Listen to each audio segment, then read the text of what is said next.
pain is part of life. We need the dark to see the light.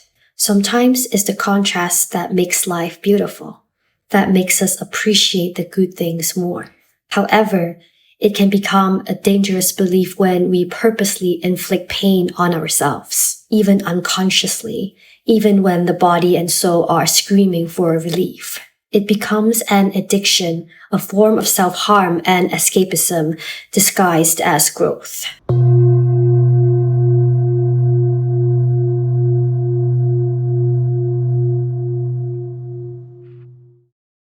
We're taught that comfort is the enemy of growth.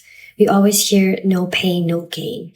There is some truth to it, but toxic culture glorifies ignoring the body in the name of achievement and productivity. When we're taught that pain equals growth, we can start mistaking harm for progress, and that's how we learn to tolerate abuse. This pattern didn't come out of nowhere.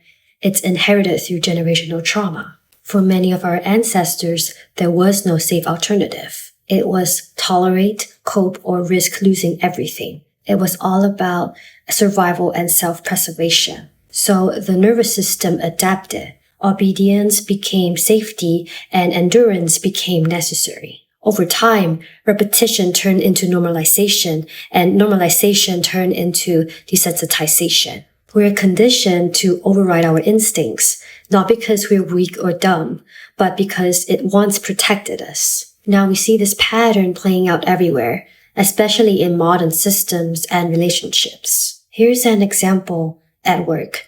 Someone is constantly exhausted. Their body feels drained, anxious, on edge, but they tell themselves, this is what growth feels like. If it's comfortable, I'm not improving. So they keep saying yes. They tolerate overwork, even disrespect, and ignore the burnout. What their body is signaling harm, they reinterpret as progress. Here's another example in relationships.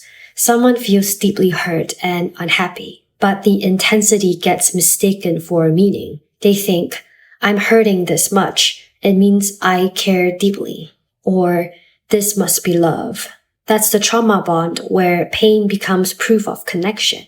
At some point, survival patterns stop protecting us and start keeping us stuck. True growth happens when the body feels safe and regulated enough to face challenges, rather than pushing past them relentlessly while ignoring our bodies and our nervous systems. It insinuates that we need to push through pain to gain, which is not wrong entirely, especially when you're talking about growing pains. Pain is part of life. We need the dark to see the light.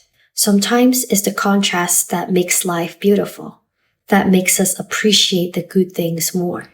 However, it can become a dangerous belief when we purposely inflict pain on ourselves, even unconsciously, even when the body and soul are screaming for relief. It becomes an addiction, a form of self-harm and escapism disguised as growth. Another example would be pushing your body to the limit. For example, when we train our muscles in the gym, we want to feel a bit of discomfort and challenge, but not to the point of muscle tear or induce vomiting or nausea. However, some people wear that as a badge of honor. No pain, no gain is one of those phrases that sounds morally virtuous, but quietly trains people to override their bodily intelligence, which directly create nervous system overload and reinforces self-abandonment. To reiterate, yes, pain is part of growth, but seeking pain as proof of self-worth or progress is where it turns pathological. This is when we disconnect from our body, chasing the next dopamine high in the name of achievement and progress. If this sounds like you, remember that there's no shame in this, and there's nothing wrong with you. It just means that you've been operating in survival mode because that's all you've known. But awareness is key, and the fact that you are aware now and watching this video means you've already taken the first step towards outgrowing this state of being. Healing means reconnecting with our bodies and our minds in a healthy way, rebuilding the bond with ourselves, no longer suppressing our needs, no longer demonizing, rest as being lazy, no longer demonizing a weakened body and mind as incompetence, allowing ourselves to be fully present without needing to chase the next high just to feel safe and good enough, because we are already good enough. I hope you found this video insightful. If you like this video, be sure to hit the like button and subscribe for more content like this. And thank you for watching.